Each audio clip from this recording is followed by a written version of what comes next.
네, 오늘 함께 은혜 받으실 하나님의 말씀은 베드로전서 1장 22절 23절 말씀입니다. 신약 377쪽에 있는 베드로전서 1장 22절 23절 말씀 제가 봉독해 올려드리겠습니다. 너희가 진리를 순종함으로 너희 영혼을 깨끗하게 하여 거짓이 없이 형제를 사랑하게 이르렀으니 마음으로 뜨겁게 서로 사랑하라. 너희가 거듭난 것은 썩어질 씨로 된 것이 아니요 썩지 아니할 씨로 된 것이니 살아있고 항상 있는 하나님의 말씀으로 되었느니라. 아멘. 하나님 아버지 감사드립니다. 오늘도 귀한 주일로 귀한 교회로 귀한 예배로 인도하여 주신 은혜를 진정으로 감사드립니다. 지금 이 시간 저희들이 지난 한 주일간 지었던 모든 죄악을 예수 그리스도의 십자가 아래 다 내려놓고 오직 저희들의 온 마음과 정성을 다하여 하나님께만 드려지는 예배를 통하여 하나님께서만 영광 받으시는 은혜의 시간으로 이 시간을 인도하여 주시옵소서. 모든 것을 감사드리오며 예수 그리스도의 이름으로 기도드리옵나이다. 아멘. 네, 오늘은 뜨겁게 서로 사랑하라 라는 제목을 가지고 오늘 본문 말씀을 중심으로 하나님의 말씀을 증거하겠습니다. 하나님이 가장 원하시는 우리의 삶의 모습은 어떤 모습인가? 그것은 바로 믿음을 바탕으로 한 사랑의 삶의 모습이다라고 하는 것이 성경에서 우리에게 증언하여 주고 계시는 그런 내용이 되겠습니다. 바리새인 율법사 한 사람이 어느 날 예수님께 찾아와 이렇게 질문을 합니다. 가장 크고 첫째 되는 계명이 무엇입니까? 라고 하는 그런 질문에 예수님께서는 주 너의 하나님을 사랑하라. 이것이 가장 크고 첫째 되는 계명이요 둘째는 이것이니 내 이웃을 내 몸과 같이 사랑하라 라고 분명히 말씀하여 주신 것이죠. 그러니까 하나님을 사랑하고 이웃을 사랑하는 것이야말로 우리 인간의 창조 목적이자 존재 이유가 된다라고 하는 것을 분명하게 말씀하여 주신 것입니다. 만약에 에어컨이 있는데 그것이 너무나 아름다운 디자인으로 굉장히 비싼 가격으로 책정이 되었다 할지라도 냉기를 내뿜지 못한다라고 한다면 그 에어컨은 아무짝에도 쓸모가 없는 에어컨이 될 것입니다. 형광등이나 마이크 같은 것도 다 마찬가지죠. 형광등이 불빛을 발하지 못하거나 마이크가 소리를 확장시키지 못한다라고 한다면 아무리 고급 재질로 아무리 비싼 값에 거래가 되어진다고 하더라도 이것은 아무런 의미가 없는 것들의 다름 아니다라고 얘기할 수가 있는데요. 우리 인간도 마찬가지인 것이죠. 겉은 멀쩡하게 외형은 분명히 사람인데 사랑 없는 삶을 살아가는 사람이라고 한다면 그것은 고장난 삶을 살아가는 사람에 불과하다라고 하는 것을 우리가 분명히 알 수 있는 것이죠. 그래서입니다. 베드로전서는 로마의 네로 황제 시대에 로마에서 거주하고 있었던 베드로 사도께서 지금의 터키 지방에 있는 그리스도인들에게 보낸 서신서가 되겠는데요. 그 주제가 바로 성도들이라고 한다면 서로 사랑해야 되는 존재가 되어야 된다라고 하는 것을 말씀하여 주고 계시는 그것이 바로 주제가 되는 그러한 서신서가 되겠습니다. 오늘 본문을 통해서도 우리가 사랑해야 하는 이유를 두 가지로 말씀해 주고 계시는데요. 첫 번째는 22절 말씀에 나와 있는 바와 같이 우리 영혼이 깨끗하게 되었기 때문이다 라는 것이고요. 23절에 나와 있는 바와 같이 우리가 주 안에서 거듭난 자녀가 되었기 때문에 거듭난 자가 되었기 때문에 우리는 사랑해야 되는 존재가 되었다라고 우리에게 말씀하여 주셨습니다. 각각의 것을 하나씩 살펴본다면 먼저 22절 말씀을 제가 다시 한번 읽겠습니다. 너희가 진리를 순종함으로 너희 영혼을 깨끗하게 하여 거짓이 없이 형제를 사랑하기에 이르렀으니 마음으로 뜨겁게 서로 사랑하라 라고 말씀해 주셨습니다. 우리의 영혼이 깨끗하게 되는 유일한 방법 그것은 진리의 순종이다 라고 얘기해 계시는데요. 진리라고 하는 것은 복음을 의미하는 것이고요. 즉 예수 그리스도를 의미하는 것입니다. 이 예수 그리스도에 대한 순종이 무엇이냐?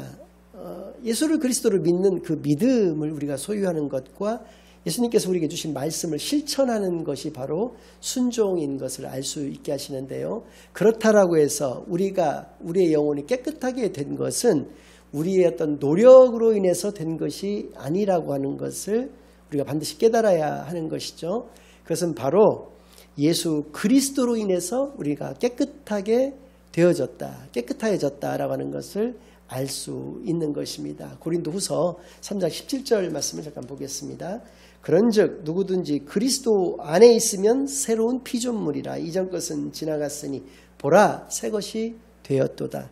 우리가 주 예수 그리스도 안에 있다면 우리는 새로운 피조물이 되었다라고 하는 것이죠. 그래서 예전 것은 지나갔고 새 것이 되었다. The old is gone, the new is come입니다. The new is the come. 그러니까 우리가 새로운 것이 되었던 것은 주 안에서 우리가 새로운 피조물이 되었기 때문인 것을 우리로 하여금 분명히 알게 하여 주신 것이죠. 우리의 영혼이 깨끗해진 것, 그것은 바로 예수 그리스도로 말미암음이다 라는 것을 우리로 하여금 분명히 알게 하여 주십니다.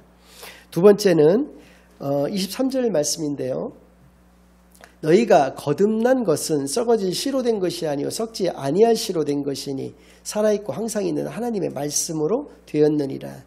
우리는 주 안에서 거듭난 존재가 되었다라고 하는 것이죠. 거듭났다라고 하는 개념은 크게 두 가지가 있는데요. 첫 번째는 우리가 알고 있는 바와 같이 다시 태어났다라고 하는 의미도 물론 있습니다만은 더 정확하고 중요한 의미는 위로부터 우리가 다시 태어났다라고 하는 의미를 가지고 있다는 것이죠. 즉 위로부터 태어난 우리는 하나님의 자녀이기 때문에 서로 사랑해야 한다라고 하는 것을 말씀하여 주신 것이죠. 그리고 서로 사랑하게 되는 위로부터 태어난 거듭난 존재인 우리는 이제는 말씀으로 우리의 양식을 삼아야 되는 것을 아울러 분명히 말씀하여 주신 것이죠. 여기서 썩지 아니할 씨라고 하는 것은 살아 움직이는 하나님의 말씀인 것을 우리로 하여금 알게 하여 주시는 것이고요. 그 말씀의 핵심은 바로 사랑이라고 우리에게 분명히 말씀해 주십니다. 요한일서 4장 7절에서 12절까지의 말씀을 제가 봉독해 올려드리겠습니다. 사랑하는 자들아 우리가 서로 사랑하자. 사랑은 하나님께 속한 것이니 사랑하는 자마다 하나님으로부터 나서 하나님을 알고 사랑하지 아니하는 자는 하나님을 알지 못하나니 이는 하나님은 사랑이심이라. 여기까지는 우리가 사랑해야 되는 존재가 된 것은 하나님의 자녀가 되었다. 거듭난 존재가 되었다는 것이 하나님으로부터 났다라고 하는 것은 거듭난 존재가 되었다. 그래서 우리가 하나님을 알게 된 것이다. 하나님은 어떠한 분이시냐? 하나님은 사랑이시다라고 하는 것이죠. 우리가 사랑하지 않는 삶을 살아간다는 것은 하나님을 알지 못하는 것에 다름 아니다라는 것이죠. 하나님을 알지 못하기 때문에 우리가 사랑하지 않는 존재로서 살아갈 수밖에 없는 것이다 라는 것입니다. 하나님의 사랑이 우리에게 이렇게 나타난 바 되었으니 하나님이 자기의 독생자를 세상에 보내심은 그로 말미암아 우리를 살리려 하심이라. 사랑은 여기 있으니 우리가 하나님을 사랑한 것이 아니요 하나님이 우리를 사랑하사 우리 죄를 속하기 위하여 화목제물로 그 아들을 보내셨습니다. 사랑하는 자들아 하나님이 이같이 우리를 사랑하셨은즉 우리도 서로 사랑하는 것이 마땅하도다. 어느 때나 하나님을 본 사람이 없으되 만일 우리가 서로 사랑하면 하나님이 우리 안에 거하시고 그의 사랑이 우리 안에 온전히 이루어지느니라 라고 분명히 말씀해 주셨습니다. 우리가 하나님의 자녀로 거듭나게 되었다라고 하는 것은 우리가 사랑의 존재가 되었다라고 하는 것을 분명히 알게 하여 주시는 것이죠. 그러면 본문을 통해서 우리가 어떻게 사랑해야 되는 존재여야 하는가, 이거에 대해서도 두 가지로 말씀해 주시는데, 첫 번째는 거짓이 없이 사랑해야 되는 존재가 되어야 된다. 두 번째는 뜨겁게 사랑해야 하는 존재가 되어야 된다라고 말씀하여 주고 계십니다. 22절 말씀을 다시 한번 읽어드리겠습니다. 너희가 진리를 순종함으로 너희 영혼을 깨끗하게 하여 거짓이 없이 형제를 사랑하게 이르렀으니 마음으로 뜨겁게 서로 사랑하라 라고 말씀하여 주셨습니다. 거짓이 없다는 것은 순수하게라는 것을 의미하고요. 위선이 아닌 것을 의미합니다. 위선이 아니다라고 하는 것은 연기하지 않는다라고 하는 것을 의미하는 것이죠. C.S. 루이스라는 분의 단순한 기독교라고 하는 책에 일상사에 적용되는 원리라고 하는 챕터에 나와 있는 말씀인데요. 어떻게 표현되어 있느냐면, 문학과 예술에 있어서 독창성을 추구를 하게 된다면 독창성이 나올 수가 없다. 마찬가지로 상대방에게 내 인상이 어떤가를 의식하게 된다면 그것은 진정한 사랑이 아니다라고 얘기를 하고 있습니다. 이것을 다른 말로 바꿔서 얘기를 한다면 순수하게 문학과 예술에 임하게 된다면 그 자연스러운 결과로서 독창성이 발현이 되는 것이고요. 우리가 예수님의 마음으로 순수하고 자연스럽게 상대방을 대하는 것이야말로 그것이 바로 진정한 사랑의 모습이다라는 것을 우리에게 알게 해 주시는 그런 말씀인 것이죠. 불과 한 주 전에만 해도 서로 못 보면 죽고 못 살 것처럼 그렇게 막 교회에서 반갑게 인사를 나누던 성도들 중에서 어느 한 성도가 그 교회에서 가까운 교회로 그 다음 주에 교회를 옮기게 되면 만약에 그 성도를 길거리에서 만나는 전교회 그 성도들은 그를 굉장히 그 적대하듯이 원수 대하듯이 이렇게 대하는 굉장히 뭐 배척하고 모르는 체하고 하는 그런 모습들을 볼 수가 있습니다. 이것이 과연 사랑의 어떤 교제를 나누었던 성도의 모습이라고 얘기할 수 있겠는가 우리가 한번 생각을 해봐야 된다라고 하는 것이고요.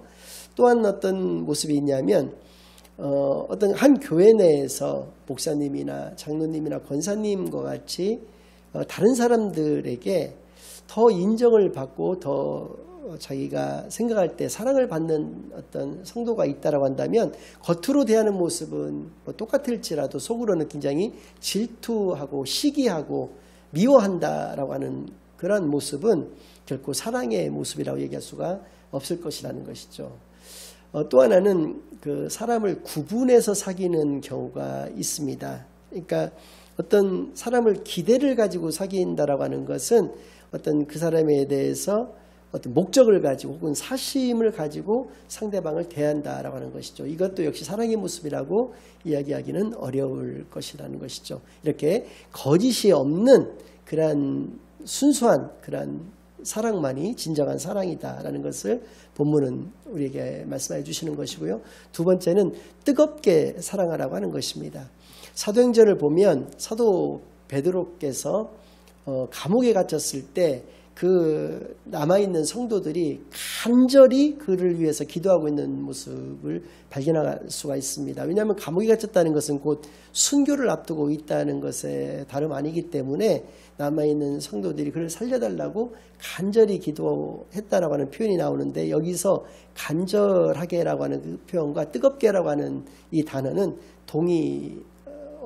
같은 단어가 되겠는데요. 그러니까 뜨겁다는 것은 간절하게 사랑한다라고 하는 것을 의미를 하는 것이죠.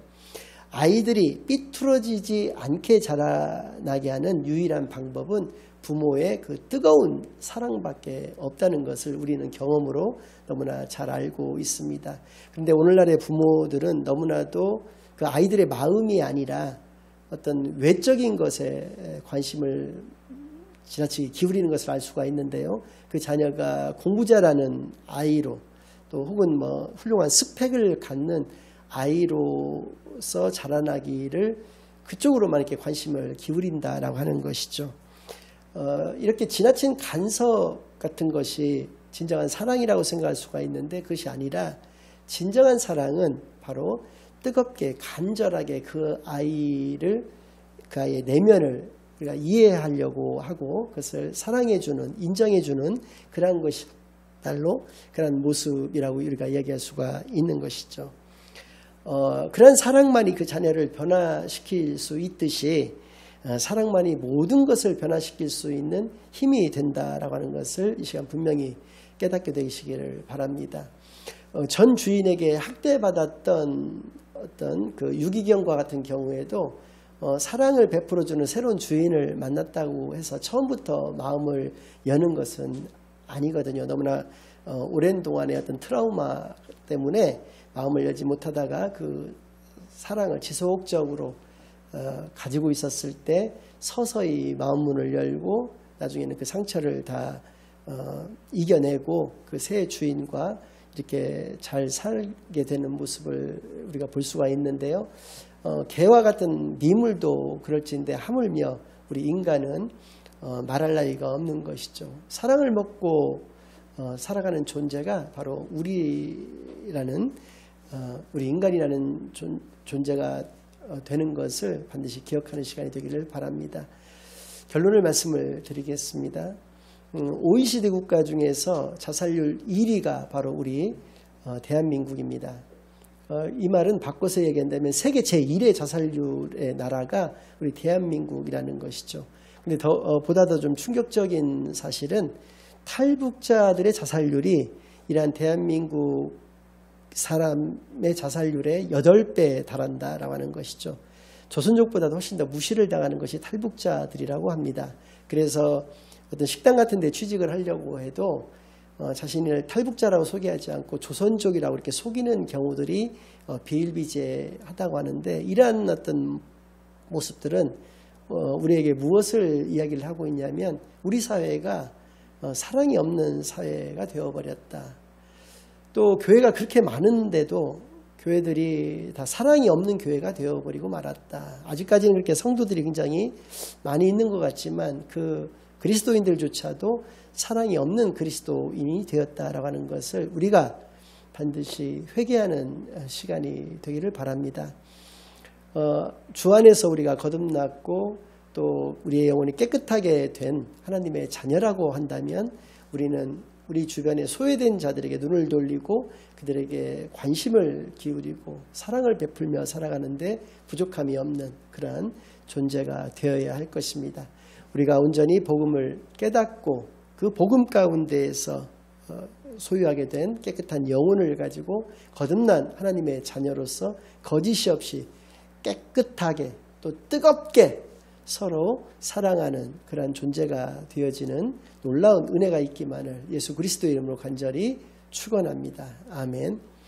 이제는 우리 주 예수 그리스도의 은혜와 아버지 하나님의 극진하신 사랑과 성령 하나님의 내주인도 역사 교통하심이 주 안에서 깨끗한 영혼을 소유하고 거듭난 자녀로서 서로 뜨겁게 거짓 없이 사랑하기로 다짐하고 결심하고 돌아가는 모든 사랑하는 주의 자녀들과 그 가정 위에 이제로부터 영원까지 항상 함께 있을지어다. 아멘.